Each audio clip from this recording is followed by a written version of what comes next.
that he has invested through angel list for equity into a startup. So this could result in settling out of court, or this could be a game stopper for the startups while this case is ongoing. Because the investors may say that I'm not sophisticated. I'm not sure about how to check the checkboxes. So this could be something that can stop your startup and the potential of changing how your startup grows. And what I've heard is there are precautions around it. For example, asking the investor to get certified by their CPA that they have a certain amount of asset. There's a quick way for the startup to know that, okay, I'm getting money from an investor with this certain amount of asset instead of checking bank records. Because checking bank records clearly is not the right way to go. Okay? And in some ways, my fund is still raising. We are raising our third fund. We are raising from LPs. So in some ways, we are on the same boat as you. You guys are raising money from VCs, angel investors. I'm raising from LPs. And we have considered that approach as well, to raise from everybody. In fact, right now you can advertise, you can put on Craigslist that you are raising. But what is the impact of that? I'm not sure any VC wants to try out and find out. Next. So a slightly different way to look at the situation would be to think of entrepreneurship versus venture capital funding. So entrepreneurship is a really, really broad term which might cover anything from a small business or an innovative idea all the way to the traditional venture investment, which has a 5 to 7 year time frame with a 10-year fund and so on. So the thing to note is venture capital is less than 5% of all entrepreneurship dollars.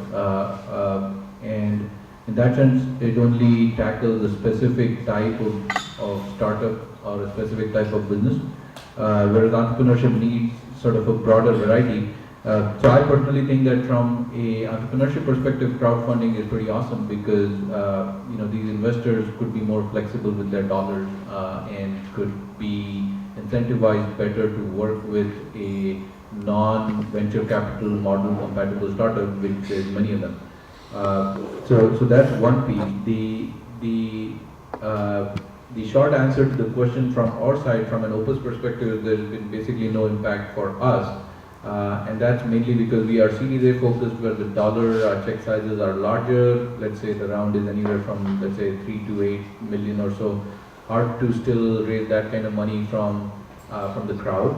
The other piece of it is, if you're still able to raise large amounts of money from the crowd, one definite thing to consider is how many bosses you want to have. So think of, in some ways, the investor to be a boss, where the investor actually can legitimately try to poke his nose and say, can you try something else? And if you have 100 people trying to poke their noses into your business, it's not a good thing for you.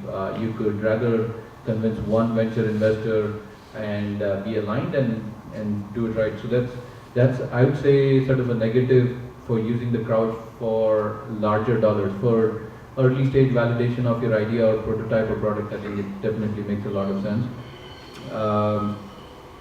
Beyond that, I think a lot of it was covered. So.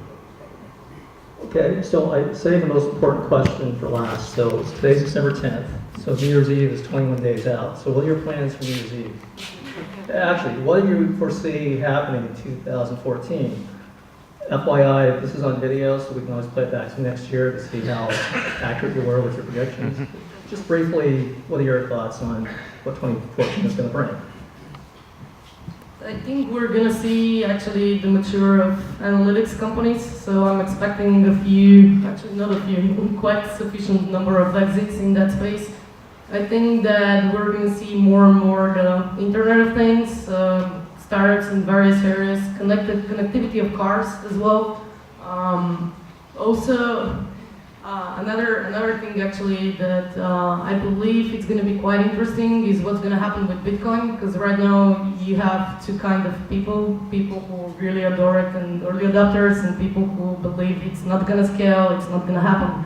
So following the legal part of it, for me personally, it's going to be quite interesting.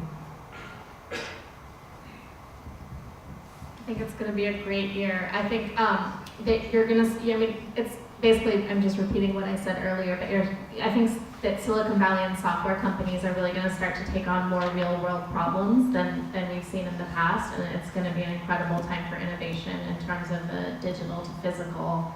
Kind of the idea of the cloud and sort of some of the cloud principles that have been developed are now going to be able to be applied to physical objects, and that's going to change everything.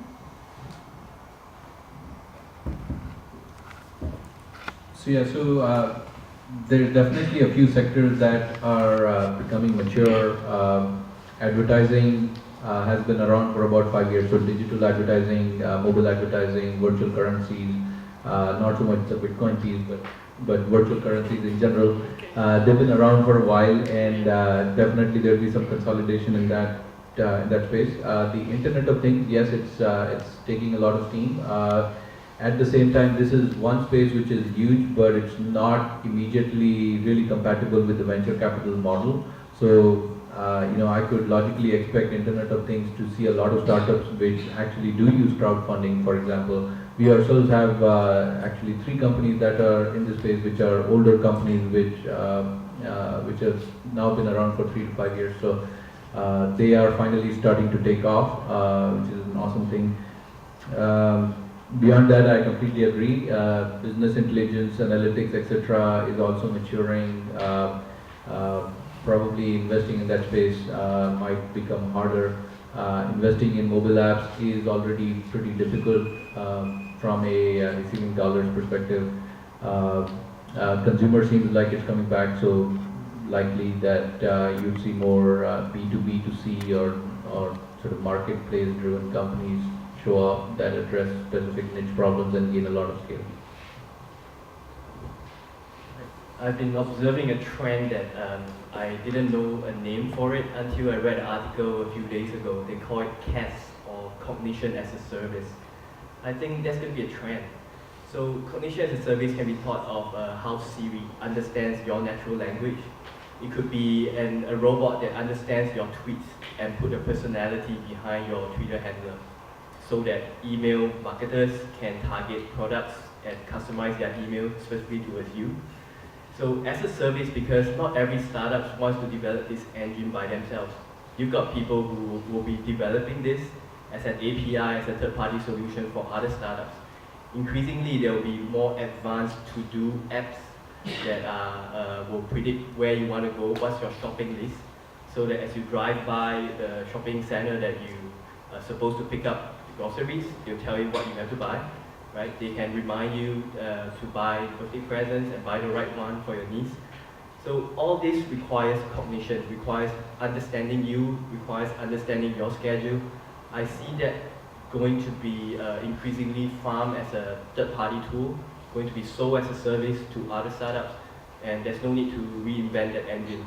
It's going to be third-party solutions going to be shared by multiple startups. I see that as a trend. Okay, well, let's hear it for our panelists and their brilliant insights.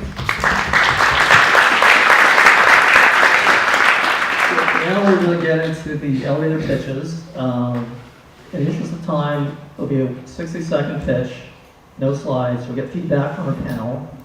No one's being ranked or judged, just gets feedback. And after that, we'll do the speed pitching. So I want to introduce